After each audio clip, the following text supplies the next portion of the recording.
अध्यक्ष जी, ये हो हल्ला, ये आवाज, ये रुकावटें डालने का प्रयास एक सोची समझी रणनीति के तहत है।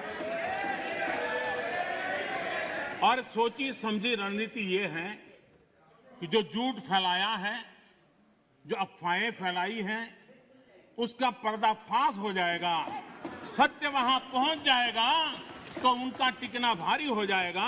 और इसलिए हो हल्ला करते रहो, जैसा बाहर करते हैं वैसा अंदर भी करते रहो, यही खेल चलता रहा है। लेकिन इससे कभी भी आप लोगों का विश्वास नहीं जीत पाओगे, मान के चलो। माननीय अध्यक्ष जी, ऑर्डिनेंस के बाद और पार्लियामेंट में कानून बनने के बाद किसी भी किसान से मैं पूछना चाहता हूं कि पहले जो हक उनके पास थे, जो व्यवस्थाएं उनके पास थी, उसमें से कुछ भी इस नए कानून ने छीन लिया है क्या? इसकी चर्चा, उसका जवाब कोई देता नहीं है। सब कुछ वैसा का वैसा वो है पुराना। क्या हुआ है? एक अतिरिक्त विकल्प व्यवस्था मिली है, वो भी क्या कंपलसरी है? किसी कानून का विरोध तो तब मायना रखता है कि जब वो कंपलसरी हो। ये तो ऑप्शनल है।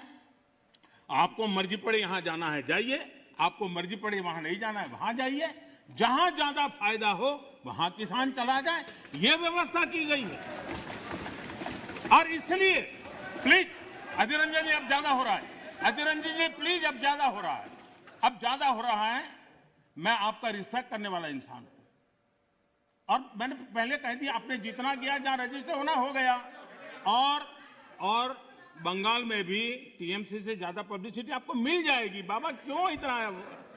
हाँ दादा, देखो मैं बता दिया, चिंता मत करो, मैंने बता दिया।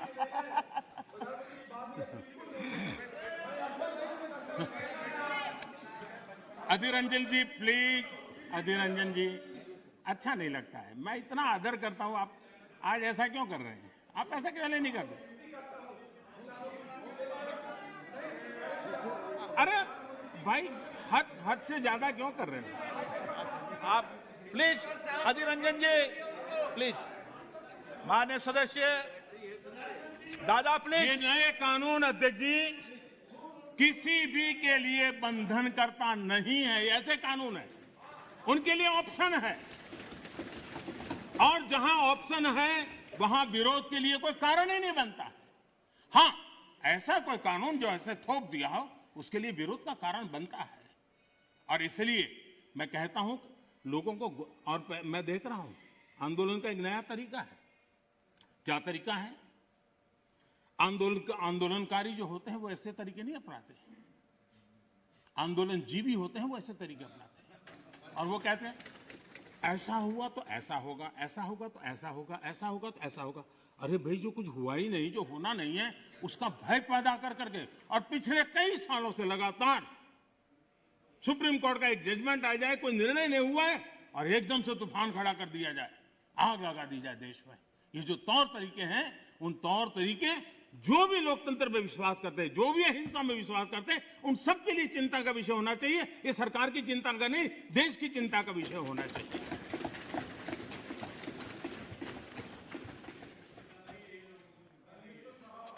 इस प्लीज, बाद में समय मिलेगा आपको। नो, माननीय अध्यक्ष